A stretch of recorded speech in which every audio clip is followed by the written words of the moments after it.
Hello guys, कैसे हो आप सभी। एक छोटा सा अपडेट देना था आपको कि इस बार एलपीटी का पैटर्न चेंज हुआ है और चेंज पैटर्न के बारे में डिस्कस करता हूँ। देखो, मेरा एलपीटी का जो एक्सपीरियंस था ना एसबीआई जे के अंदर, तो हमारा एक्सपीरियंस तो काफ़ी अच्छा था क्योंकि मेरे टाइम पे इस बार जो नई नई चीज़ें इंक्लूड हुई है वैसी नहीं थी। और मेरे टाइम पे हमको एक पैसेज दिया था जिसको सिर्फ उसी पैसेज को सॉल्व करके आंसर लिखने थे। बट इस बार जो एक आरटीआई लगाई है उस आरटीआई के रिप्लाई में मैंने ये देखा है कि काफ़ी चीज़ें चेंज हुई है। और चेंज होने के बाद अब इस बार एलपीटी कैसा होगा और उसके कुछ क्वेश्चंस हैं अगर आपके दिमाग में या आप प्रिपेयर कर रहे हो एलपीटी, क्योंकि बहुत सारे लोग हैं जो राजस्थान से गुजरात गए हैं या जो भी अपने near by state border states में होते हैं तो वो अपने आसपास के स्टेट्स में जाते हैं। तो एक अगर आप प्रिपेयर कर ही रहे हो एलपीटी के लिए, क्योंकि डीवी की डेट्स आउट हो चुकी है, तो एक थोड़ा सा अपने आप को उस चीज़ के लिए भी प्रिपेयर करें कि अगर चीज़ें इस अकॉर्डिंग नहीं हुई तो मुझे क्या करना है, या जो आने वाले एग्ज़ाम्स में अगर कहीं बाहर से भरता है तो उसको पता होना चाहिए। देखो, आरटीआई का रिप्लाई उसका क्वेश्चन पढ़ता हूँ, उसका आंसर दिखाता हूँ। फर्स्ट क्वेश्चन है, I want to know about the LPT test for the SBI clerk 2024-25, what is the pattern for of LPT in Bihar. मतलब इन्होंने बिहार से जो पटना सर्कल की कैंडिडेट थे उन्होंने एलपीटी का आंसर मांगा था 17/6/2025 की, यानी कि लेटेस्ट की मतलब जो इन्होंने रिक्वेस्ट मांगी थी वो तब की है।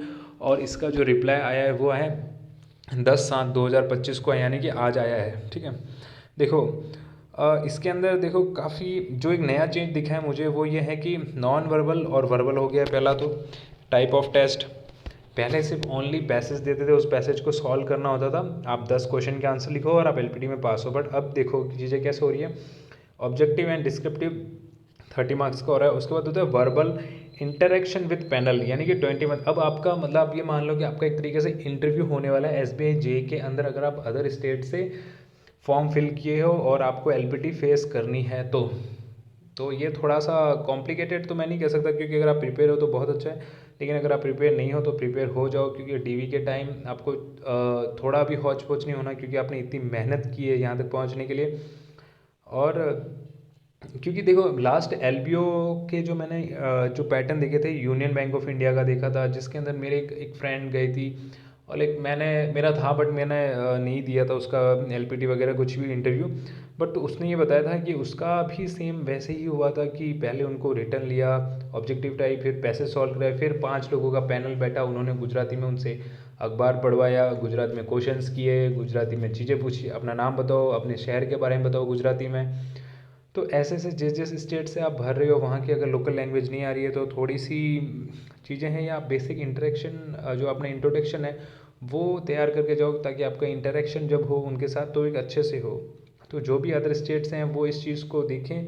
देखो हमारे लिए क्वेश्चंस इन्होंने बहुत सारे पूछे बट सारे क्वेश्चंस काम के नहीं। अगर एलपीटी के बेसिस पे देखें तो हाँ, एलपीटी में चेंजेस हुए हैं और इस चेंजेस के अकॉर्डिंग ही प्रिपेयर होके जाएँ। और अगर किसी को कोई डाउट है या किसी के पास और कोई इन्फॉर्मेशन हो तो प्लीज़ कमेंट करके बताएं। Thank you guys, bye bye, take care. और हाँ, वी आर बैंकर्स, और आपको पता ही है हम एक लेगेसी है, हम एक ब्रांड है, और हम ही है इंडिया की बढ़ती हुई आवाज़ या बढ़ती हुई जो हमें मतलब अब ये मान लो कि आप अपने आप को मोटिवेट कर लो, यार मैं क्या बोलूँ, अब आप देख लो। ठीक है, पर जो भी है कि अब इस स्टेज पे जाके एलपीटी में फेल नहीं होना है। मैंने देखा है मैंने जब लास्ट ईयर एलपीटी आरटीएस के रिप्लाई में बहुत सारी जगह ऐसे थे कि एलपीटी में भी लोग फेल हुए हैं। तो एलपीटी को इतना भी ऐसा, और ऊपर से लैंग्वेज वॉर जो चल रहा है भाई साहब, इसकी वजह से पता है अथॉरिटीज़ को भी ये लगता है कि यार अब ना हमें पर्टिकुलर लैंग्वेज को फोकस करना चाहिए, क्योंकि कोई भी बैंक में आके कोई भी आपसे बदतमीजी कर रहा है और फिर उसके आपके वीडियोस वायरल हो रहे हैं ये वो वगैरह, तो मतलब बैंक भी ये चाहता है कि भाई आप सीख के आओ, अगर आप आ भी रहे हो तो आपको एटलीस्ट बेसिक चीज़ें आए।